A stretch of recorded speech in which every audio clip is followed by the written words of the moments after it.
I am a learning disability nurse qualified in 1993, long time ago. I've been working in the community for since then. My special interests for epilepsy and blood and bowel problems for learning disabilities. I've been running epilepsy training for a while, about 10 years, for the borough of Richmond, where we have about 50 homes. There's one home, nursing home, and the rest are residential homes. And since last year, I was asked to do training for Kingston Borough as well, so I'm covering 2 boroughs now, which is about 70 to 80 homes, mainly carers attending these training sessions. As you know that epilepsy is important for people with learning disabilities.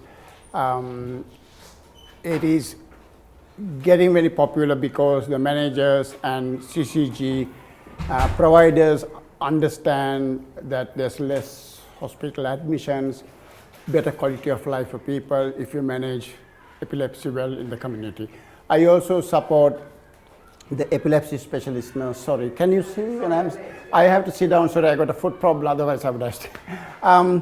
I support monthly epilepsy reviews with the specialist nurse from the local hospital. We do home visits rather than clients going to hospitals to have the reviews done.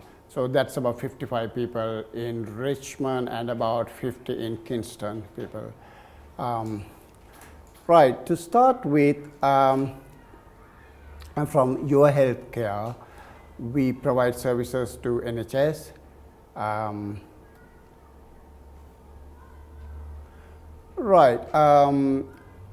Why do we think that epilepsy is important for learning disability population? Why is that? It's important in a subject area. So we do have epilepsy within the learning. Okay. Do you know what sort of percentage? There's a research say in general with learning disability population, what sort of percentage? 80%. Sorry? Up to about 80%. Yeah. No. In general, about 30% of people have epilepsy, learning disability. But you know the degrees of learning disabilities: mild, moderate, severe, profound. When it comes to severe, profound, it's more than 50% of people have epilepsy. So, which is, I got some information from Epilepsy Society. It's more common. In general population, do you know what the prevalence is? 1 in 200 in general population.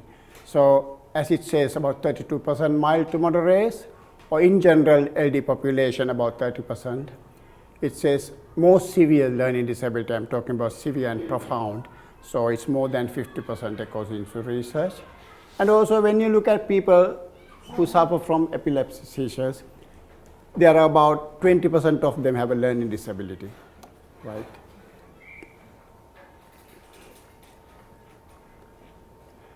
Do you know what epilepsy is? What is epilepsy? Can one tell? Yeah. Now, what happens during a seizure? Yes, abnormal, excessive electrical activity in the brain. Right. So epilepsy is related to the brain, right? Any seizures with epilepsy is related to the brain. Do you know where the word comes from? Any of your clients might ask you, where does it come from, epilepsy? It's a Greek word. It's called epilambenein. The meaning seize or to attack. That came from Greece. Right. Why epileptic seizures different within learning disability population compared to general? Why is that different? Brain damage there anyway, and the medication is less effective, so they tend to be on more medication, which means that it's even less effective. Yes, that's right. It's more frequent with LD population. With many of our client groups, they go for longer periods it's called prolonged seizures compared to general population. More complex when you look into the category of seizures. Also, many of our clients got more than one type of seizure. they might say, if you look at the care plan, might say client X has absent seizures, myoclonic seizures, tonic-clonic seizures. So there are 3 types of seizures within one person. Also, there's a problem sometimes. Have you heard of absent seizures? People look at, it's a brief moment. During that time, you're supposed to have lost consciousness. So if you do this, person is doing that, then it's not a seizure. If a person is fixed, so it's sometimes it appears as a seizure, but many of our clients have their behaviors sometimes that are not necessarily a seizure. So sometimes we ask them to record after best interest to see the epilepsy specialist look at it to see whether there is a possibility. So the training itself, our training is a whole day, 9:30 to 4:30. The morning session is about awareness epilepsy, which is very important for every person to understand. There are so many areas within that. I will go through that later to understand about epilepsy. Because if you don't know about epilepsy, if you don't know about seizures, how can you support a person? You have to, because when we visit homes to review epilepsy, we depend on the carer's information. The people who have epilepsy, they can't tell what happened during a seizure. They can't, right? So if carers give us wrong information, we take wrong decisions. Like for example, certain type of seizures will be better supported with different type of medication, anti-epileptic medication.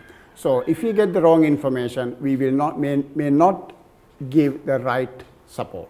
So that's why awareness is very important. So the afternoon session is very important. That's where a lot of hospital admissions were prevented. We go through, have you heard of rescue medication?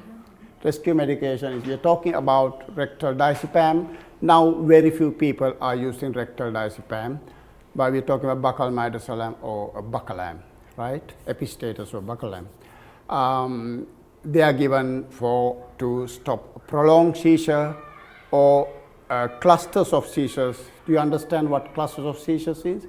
Like a person can have one seizure at 8 in the morning, 10 in the morning, 12 in the morning, but the guidelines say do not give rescue medication unless the seizure lasts longer than 5 minutes. So, but those seizures were under 5 minutes. So you start to think, oh, what can I do now? 3 seizures within 6 hours. I can't give it. So that's where also a seizure without regaining consciousness. If a person has a seizure and the conversion stops, that the person is still in an unconscious state. But if the person starts another seizure while being in that state, that's a medical emergency. Yeah, status epilepticus. So that's another area we are talking here. So we do demonstration about how to offer the rescue medication, and this is me showing about Buccal Midazolam, and we normally get a carer to volunteer, so we use it, we show them how to give it in the right way. Rectal Diazepam, we have simulators to show the best way of administering it. So when you look at the total number of attendees, there were 238 people from December 2015 to December 2016, so for 12 months. That was within 17 sessions, whole day sessions. Originally it was meant to be 12, but I had to increase as some people joined in and the class got bigger. So for example, like here, there are around 17 here, but this one, like 43, I had to do 3 sessions in December, like here, 2, here, 2. The minimum number was 8. That was December, you know, where December when it comes to, that was near to Christmas. And the maximum I had was 25 in one class, but the rest were divided. Here I couldn't have another session. So some people come as a refresher. Every year they come because people forget things. So especially with rescue medication. If they make a mistake, things can go wrong further. For example, you give rescue medication and according to the guidelines it says wait for 6 to 10 minutes. It should be, those medication, the effectiveness is between 6 to 10 minutes. If you wait for max 12 minutes, call ambulance. So if you forget how to give it properly, so you could be waiting for the person to stop the seizure, but doesn't because you have done mistakes there. So it's very important to show them how to give it the proper way. When you look at, as you can see, the total number was 238, so everybody attended the morning session. Rectal diazepam was less, Buccal Midazolam 214. Still people, many people are taken off rectal diazepam now because can Charis give rectal diazepam for wheelchair user if they're having a seizure in the wheelchair? Can they give it? You're not supposed to lift a person when a person is having a seizure, so you can't give it. They end up calling the ambulance, right?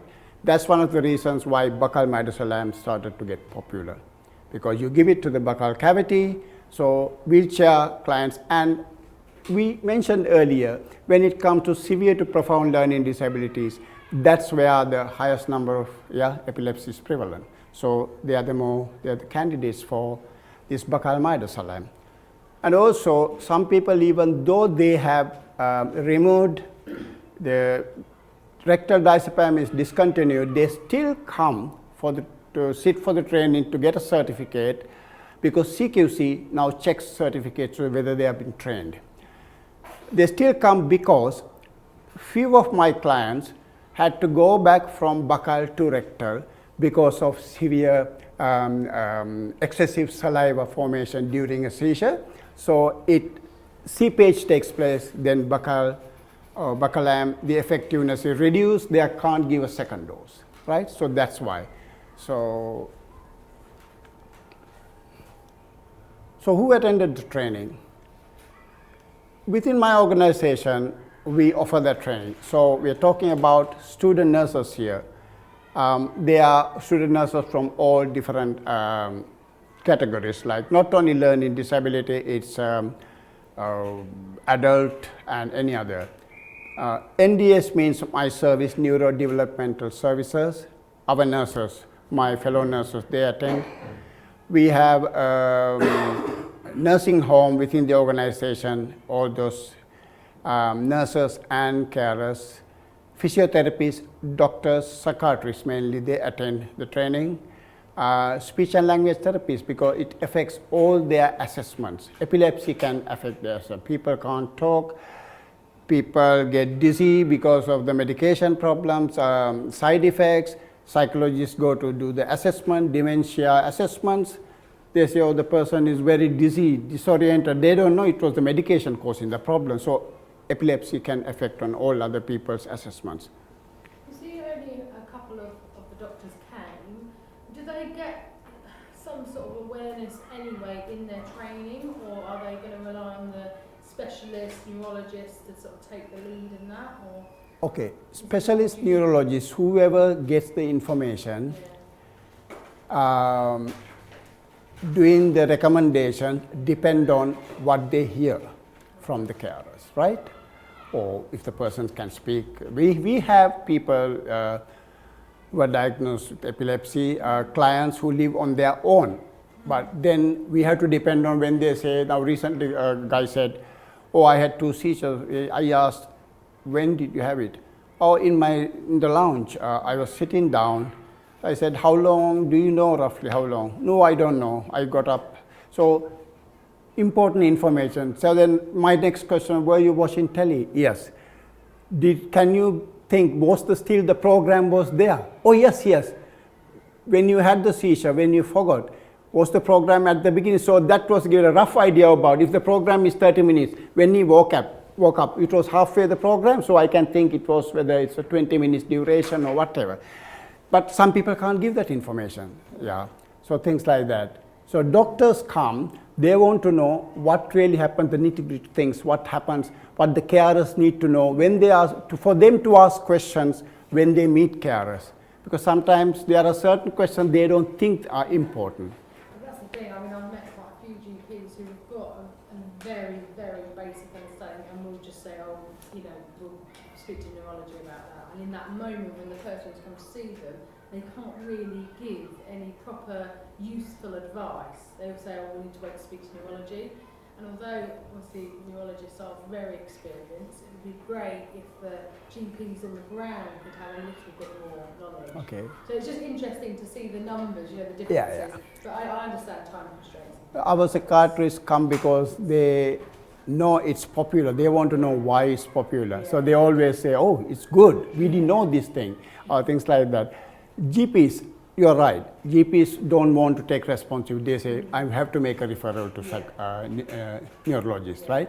So the person, we talking any person with epilepsy, when they see the neurologist, they see the first appointment with the neurologist, then after that is the epilepsy specialist nurse who see.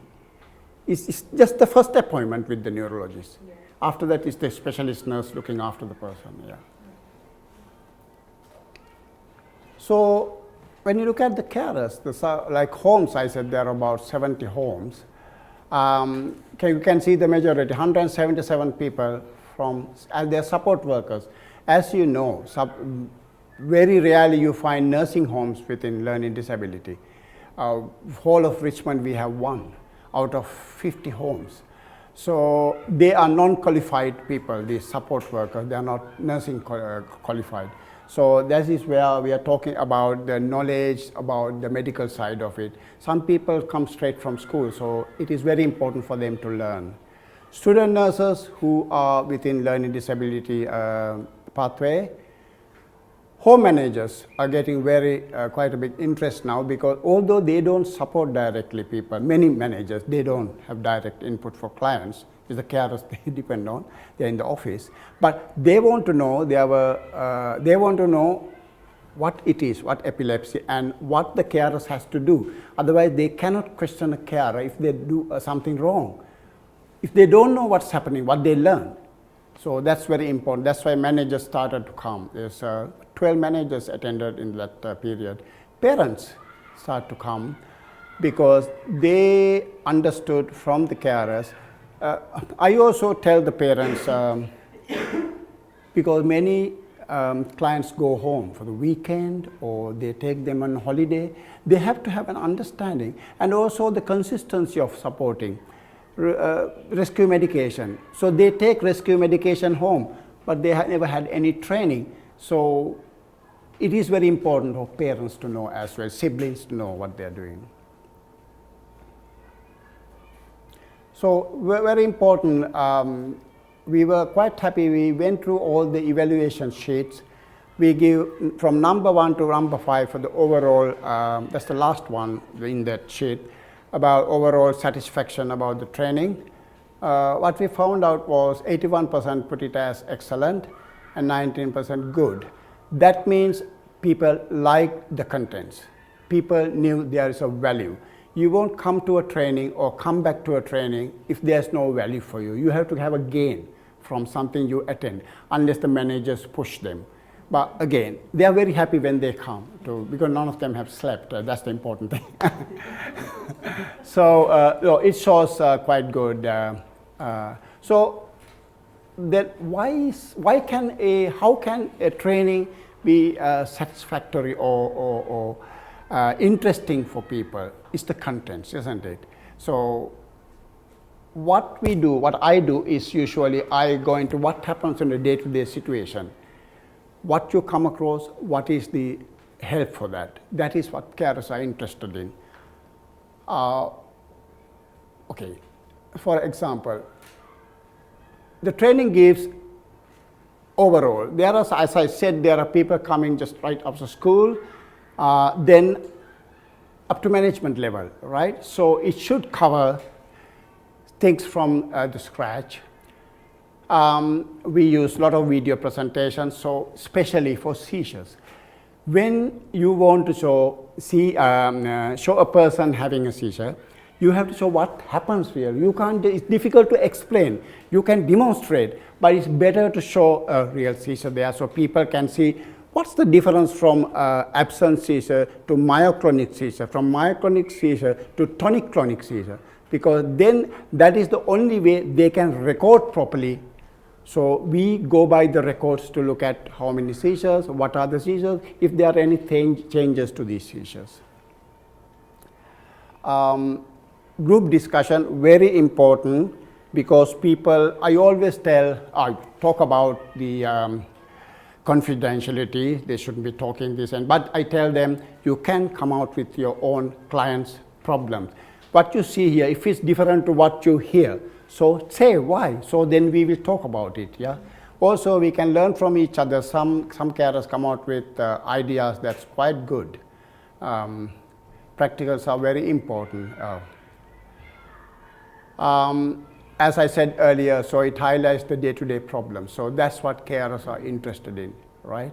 To overcome what they come across. So they tell, oh, I find this problem, so we discuss about it. Okay, again, fun and excitement, we give tea, coffee, snacks. So we learn from each other as people talk about their own problems. So other people say, oh, it's same, our client has the same problem. So they learn about it from each other. So looking at the contents, we talk about initially about what is epilepsy, what happens in the brain when a seizure happens, right? What happens? We know what's in the brain, the lobes, and so what's happening there when a seizure takes place, how the abnormal electrical discharge takes place. That's a video presentation. And also, how can some people have epilepsy, some don't? So can you tell, okay, it can happen, epilepsy can happen before, during, or after birth. Can you give an example about before birth, how can epilepsy happen? There's like some sort of like fetal alcohol syndrome, something like that. That's right, alcohol, yeah. Mother having diseases like rubella, accidents, or things like that. During birth? Trauma. Yeah, trauma. So like the cord goes around the neck, oxygen supply to the brain reduces, then forceps delivery, or that can have effect of the brain. After birth, same thing, kids, accidents, infections to the brain, things like that. Yeah. So people are very interested in knowing, because sometimes when they then read the care notes, they read their notes to say, oh, this is why this person was diagnosed. Yeah. Very important. In epilepsy training, different types of seizures. Do you all know there are different types of seizures? There are partial seizures that happens in one part of the brain. Then it can go into complex partial, where the person is aware, awareness is fluctuates. Sometimes it's aware, next minute doesn't know what's happening, it's unconscious state. And then it can lead to a state called generalized seizure, where the whole brain is affected, the person's unconscious. Yeah, that state. So we're talking about different types of seizure. We mentioned about absent seizures, where a person stays in one place, is wakened completely, but it's a very brief thing. So during that time, it comes under generalized seizure, even though a person doesn't fall, because person's consciousness is lost. We're talking about myoclonic seizure. Have you heard of myoclonic seizures? Yeah, can go like that, but it's not like tonic-clonic continuous seizure. It's like intermittent movements, right? That's myoclonic. So unless they write it, intermittent myoclonic movements, hands, limbs, then we know it's a myoclonic type, because there are certain anti-epileptic medications that are better for those type of seizures. Then we talk about tonic-clonic, which is the most prevalent one with one learning disability population. Tonic means stiffening and falling. Clonic means convulsions. Depends on the duration of the convulsion, depends on person to person, sometimes seconds, sometimes minutes. So it is a very dangerous type of seizure, because if this goes prolonged for more than 5 minutes, we always recommend, if they are prescribed with rescue medication, to administer or call the ambulance.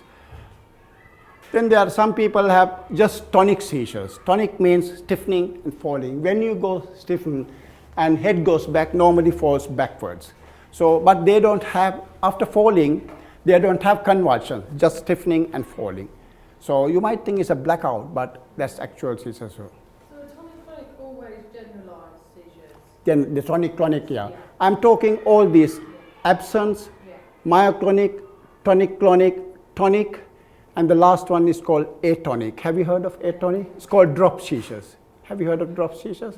The whole body goes floppy, the person falls within seconds. My video shows a lot of people go like that because it takes a couple of seconds. Boom. So important thing is preparation.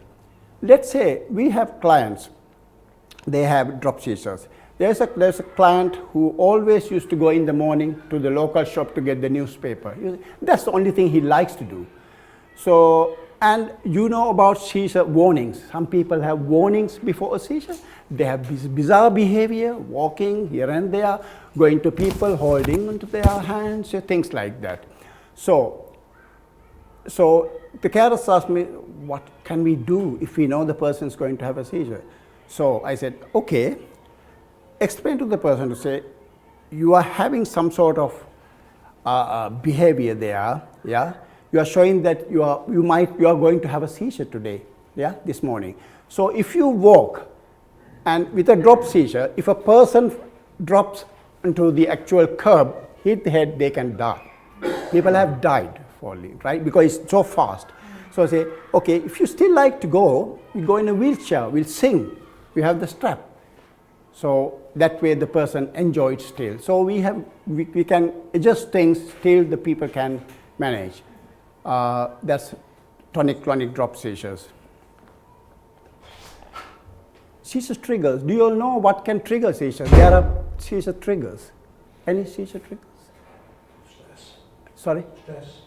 Stress, yeah. This is seizure trigger. What's the main seizure trigger for learning disability population? Sorry? Constipation is a trigger. I know because I am specialized in bowel and management. I tell them to look at the bowel chart first thing. What about being unwell, having a temperature? That's it. Number one, infections. That's the most prevalent one. And also, when you look at the prevalence of epilepsy, we say about severe to profound learning disability more than 50%. They are the people who are more likely to end up with urine infections because they wear pads. People don't know how to get a urine sample now. You can't get a sample from a normal pad. There are special pads to get a urine sample. You have to put it on top of that pad to get the urine sample.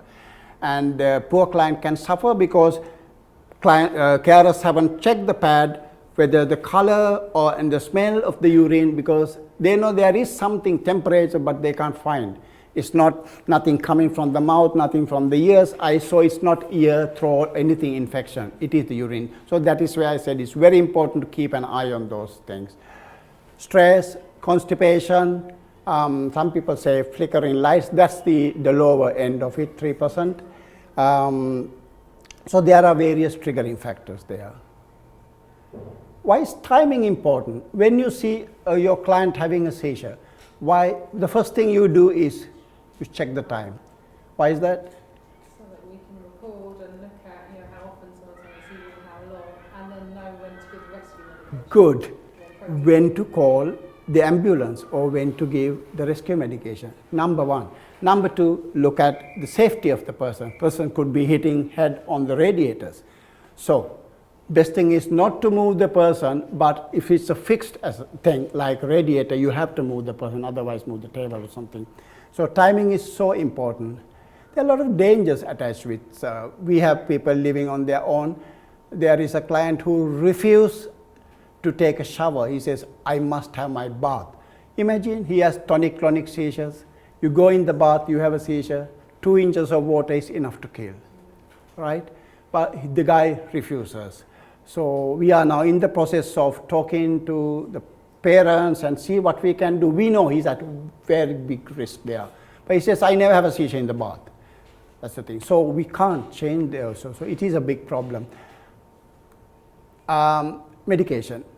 Lots of medication. Use of stomp is the same thing. It's anti-epileptic medication. We got I went to see a client who's on, on a lot of people use dosage boxes. I went to, because he was having abnormal seizures. The GP looked at, GP said, oh, there's no any infections or any problems I can find. It must be something to do with epilepsy or medication. I went to the house, I said, can I see your medication, your dosage box? He brought it. Halfway, very near, he tipped, I don't know, he had some sort of unsteady gait. He fell, the box went everywhere, it opened, tablets went everywhere. He went, took it like that, put it into wherever he found it, right? So I said, does it happen often? He said, oh yeah, it's happened often. Is that how you put it back? Yes, this is. So the carers who visit him twice a day never thought of that. So he was over-medicating or not having any medication. So that was a big risk, you can see them. Now, luckily, we have systems like, you know about CareLine? Yeah. CareLine got their dosage boxes. If you don't open the box on time, they give a call. It sends a message to CareLine to say the guy has opened it twice or he hasn't opened, so they know whether the box. So that's for independent living clients. I also had a problem with a gentleman in a pharmacy where he had his Epilepsy sodium valproate in a blister pack, and apparently it's supposed to be kept in the foils and not popped out of the foils and the original packet for more than 2 weeks, I think I was told, and he hadn't collected his tablets on time, so they could be sitting in the blister pack for say 2.5 weeks, and all the sodium valproate had started to degrade and expand, and because he wasn't sure, he just didn't take them. So for like a whole week, without anybody knowing, he hadn't taken any of his tablets. So I said to him, you've done really well by noticing there was something wrong with them, but you must go back to the pharmacy. And then when I spoke to the CCG, I think, based at Crawley Hospital, they said really sodium valproate shouldn't be put into blister packs, ideally. I know. But for this chap, they've agreed that it's okay because it's the best way for him to manage his medication. Also, but a typical example. Weekly blisters now, he doesn't have. Is he? Yeah, because that's the only way we can guarantee they're going to be fresh and safe to use. Also, a typical example, PEGs, people with gastrostomy, fit. Sometimes they crush the tablet and just proceed it. One of the homes, they said, okay, when I went there, I said, we crushed the tablet. I said, do you crush Epilim? Yes, we crush. Epilim chrono. Chrono is the slow release. It's supposed to have, you swallow it, slow release. They crush it and put it in there. I said, no, the whole idea of that is gone now. Do you know why we give medication, what it is, and why, So this is the problem about, things. It's the same thing. I didn't realise that about all the different risks around sodium valproate in particular. Yeah, and also valproate, for PEGs, it can clog up easily because, have you seen the PEG tubes? Yeah. It builds up all the blue lines, So unless they flush, so I said people who take this medication, they have to flush twice compared to other medication. Anyway, that's so side effects of medication, very important. So if they have side effects, they can come out with other problems like rashes and being like a zombie all day. So we go and say, is the client okay? No, he's very dizzy, disoriented, so we do a blood test. That's why we always request blood tests like at least 6 months or yearly to look at the levels of certain medication, and also epilepsy medication can have an effect on the organs as well, kidneys, and so we have to check all that areas as well. Sleep. A lot of people, have you heard of SUDEP, sudden unexpected death in epilepsy? About 600 people die every year. Okay, great. So it is very important area. There are lots of issues with sleeping. So seizures, not enough equipment available to manage. Risk assessment, not enough risk assessments done about baths, cooking, and what they want to do in the house, what sort of risk they have in there. Care plans. Every person with epilepsy must have a care plan, especially if they are on rescue medication, when to give and when to call the ambulance, very important areas. Community participation, we let people participate still, like for a good example, I said about person going to collect their paper. So there's other areas that we can support.